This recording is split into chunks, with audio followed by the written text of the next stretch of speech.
I wouldn't say that trying to be healthier is easy, but it is simple. Um, there are, when you're trying to get into it, it can seem like there's an infinite number of things that you should try, or you might not even know anything that you should try, but it might feel impossible. And so the point of this video is to give you like 7 or 8 things that I think are things that if you control them, you can make about 90 or 95% of the progress in whatever health endeavor you want, compared to some sort of like optimal way to live or something like that.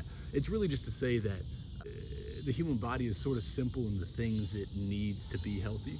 And so if you just control those things, which again is not always easy, you can become healthier. So just general things like you should be lifting weight a few times a week, or working out. You can do body weight exercise or whatever, but you should be moving some sort of a load like that. You can do push-ups or pull-ups or squats or whatever it may be.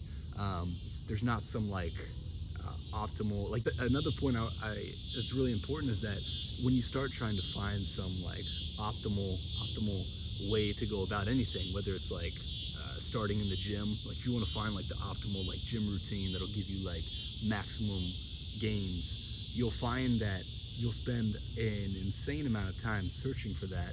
And then when you finally find the thing that you think is the best thing to go to, you'll be making like 5% more progress than if you just got in the gym and did what felt good.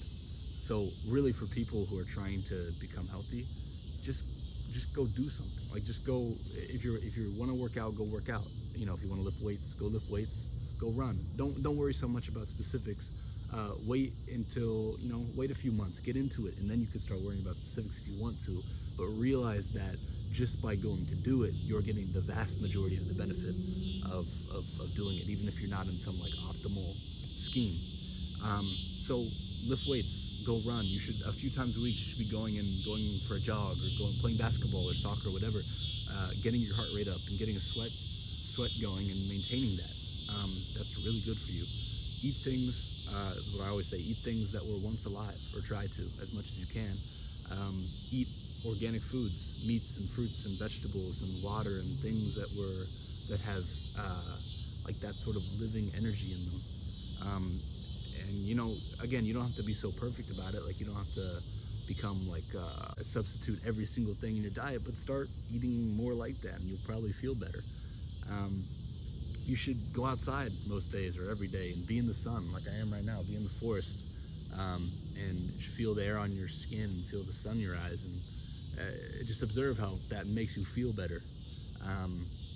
You should hang out with friends. You should, be around people and laugh and tell stories and not be so guarded all the time. You should be free and be genuine with people. That's important as well.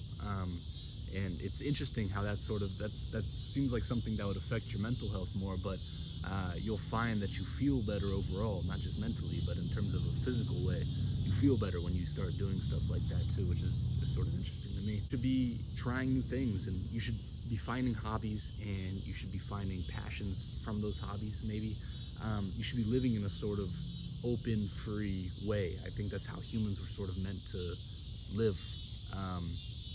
You should be, if you don't know how you want to spend your time each day, if you wake up and you don't have something in mind, like, oh, I want to go do that, just try a bunch of new things and find something that feels, you'll find something that you'll want to do.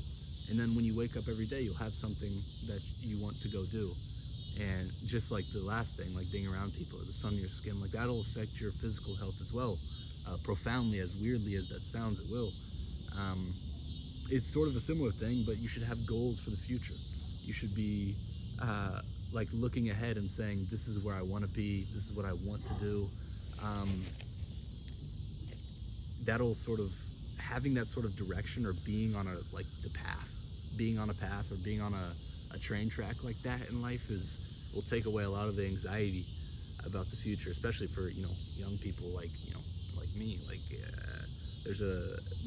when the road ahead is so long, if you have nothing to tie you down to some sort of directional navigation, it can feel, you can lose yourself very easily. Is what it feels like. Um, the last thing would just be control your dopamine. Realize that there's a lot of technologies nowadays. There's a lot of like social media, short form stuff uh, that can elicit extreme dopamine responses in your brain that can just flood your brain with dopamine, and so that in a way, when you go outside or when you do things that would usually release that dopamine, there's none to give, or you have to have more. You have to have, more intense experiences for things to feel the same way. And so you'll realize that when you stop engaging in as many artificial ways of receiving that dopamine, social media, music, TV shows, other sorts of entertainment, that the things outside, like being outside in nature or just doing things, it feels better. It feels more fun because your brain is sort of returned to a neutral state. So those things would be my general how to become healthier. Be active, be with people, be outside, have goals, try things, do things that are genuine and not artificial. Like don't be on social media or listening to music all the time, because that affects your neurochemistry in real ways. Those are the sorts of things that if you just fix those, I think you'll get 90 or 95% of the health benefits that you could from following some like optimized program. And then later, if you want to, down the line, if you get into it and you want to say, if you want to do like real research into what is the best way to live for health, then by all means do that. But the biggest barrier is just getting the ball rolling and getting in the door and saying, I want to go be healthier. So if you have that goal, go do it. I urge you to live in a way that makes you feel better. Whether that be lifting weights or running or whatever it may be, find what that is for you. And hopefully the things that I just talked about could be some sort of a guide. They certainly were for me.